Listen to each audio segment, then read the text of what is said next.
We say a very good afternoon from Israel to Einat Wilf. Hello, Einat.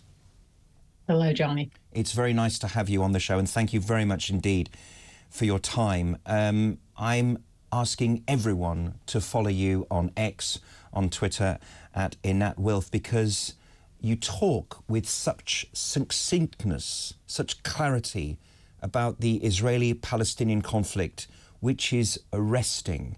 Can you explain to our audience, to our dear listener and viewer, what it is at the heart of your arguments that embraces all kinds of positions?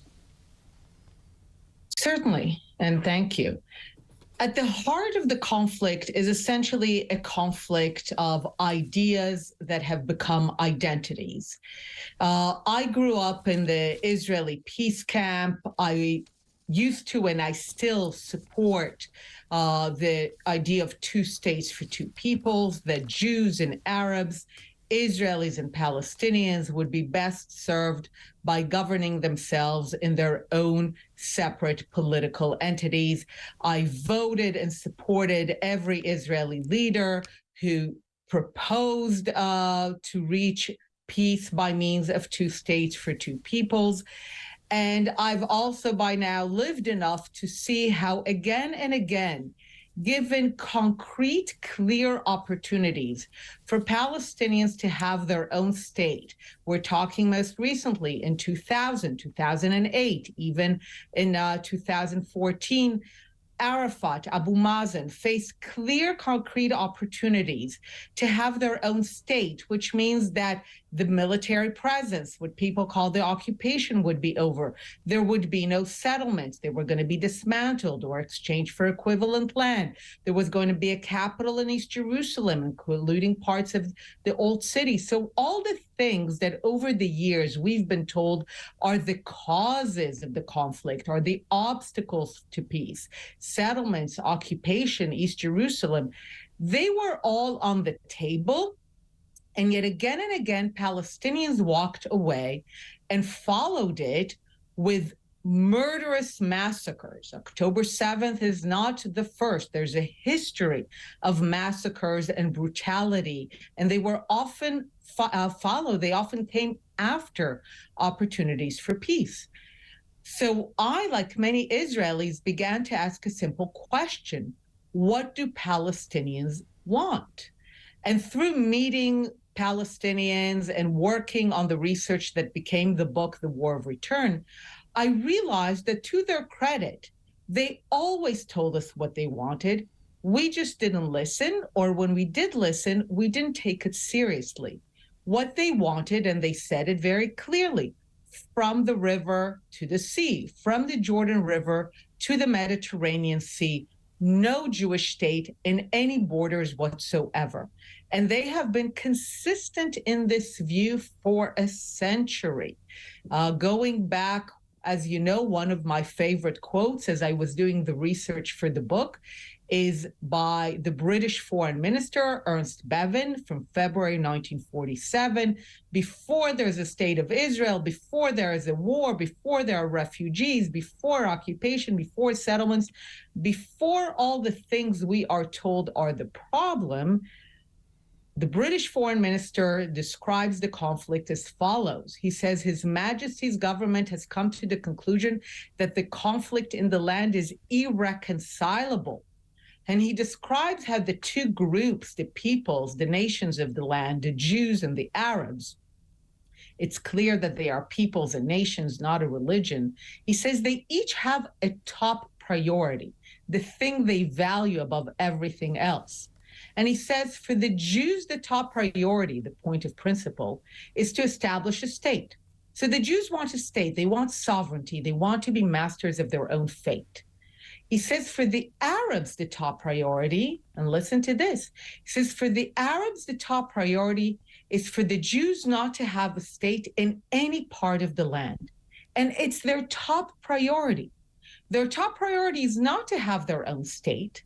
He's not saying the Jews want a state, the Arabs want a state, we just don't know where to put the border. He says, as a matter of top priority, the Jews want a state and the Arabs want the Jews not to have a state. And those are the Arabs that are later called the Palestinians. So this is the conflict. And like you said, it's actually quite simple. It's a conflict has always been between the Jewish people wanting a state, Zionism, and the Arabs, the Palestinians, wanting as a matter of top priority for the Jewish people not to have a state, anti-Zionism. That's the conflict, and that's why, by definition, it was already in February 47 irreconcilable. And this is why the Jewish people accept partition and generation after generation continue to offer various opportunities for Palestinian statehood, because we care about having our own state, and that's what we want. But again and again, Palestinians reject all plans to have their own state if it means that the Jewish state gets to stay, because that's their top priority, no Jewish state.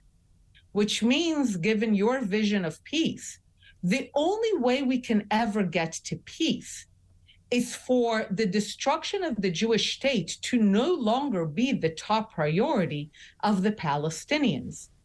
And for that, of course, like you mentioned, we need broader support from the West, from the Arab world, from the East, for them to send a message to Palestinians to say, if you want to build your state next to the Jewish state, we're with you, we'll help you, we'll fund you, we'll give you whatever you want to build a thriving, prosperous state.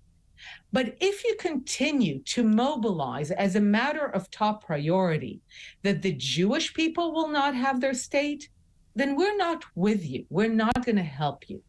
And only when Palestinians understand that they do not have support for their from the river to the sea ideology can we begin to actually move to peace. Einat, thank you for that succinct and detailed reply. Can we now expand on that discussion? And you tweeted recently, the question therefore should not be who should rule Gaza when this war ends, but rather what ideology they will hold. Palestinian leaders who will clearly say Gaza is Palestine, therefore none of us in Gaza are refugees from Palestine, you tweet. Gaza is our home and will remain our home. We have no right of return into the sovereign territory of today's state of Israel. We have no ambitions to liberate Palestine from the river to the sea. We seek only to develop Gaza for the benefit of its inhabitants. We recognize the right of the Jewish people to self-determination in this land and seek only to live in peace next to the Jewish state of Israel and not instead of it. Is that the reason, do you think, Einat, why Gaza was never self-respected? Why, when Israel withdrew in 2005, Gaza was never invested in by people of goodwill, that they really thought, right, this is our temporary place before we invade and destroy Israel? Isn't it now time for responsible Palestinian leadership to build their homelands in Gaza and parts of the West Bank? Precisely. October 7th was basically decades in the making.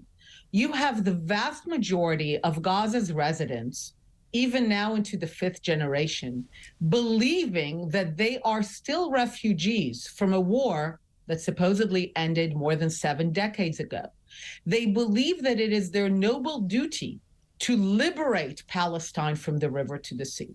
So when this is the dominant ideology, and that is the ideology of essentially everyone in Gaza, you don't have dissenting voices. You do have people who hate Hamas, who think they brought ruin, that they're corrupt, that they're too fanatically religious. But you actually don't have dissenting voices in Gaza on the fact that the noble goal of the Palestinians is to liberate Palestine from the river to the sea. So when this is the dominant ideology, when people believe it with all their being, and then they control territory. Israel left completely in 2005. Israel actually already left 80% of Gaza in the 90s. But when they have territory, they look at this territory and they don't say, oh, we're going to use the billions and billions of dollars of aid money that flows, and billions of dollars have gone into Gaza per capita, 4 times the Marshall Plan. They don't look at all these resources and say, we're going to make Gaza into a beautiful example of what a prosperous Palestinian state could be.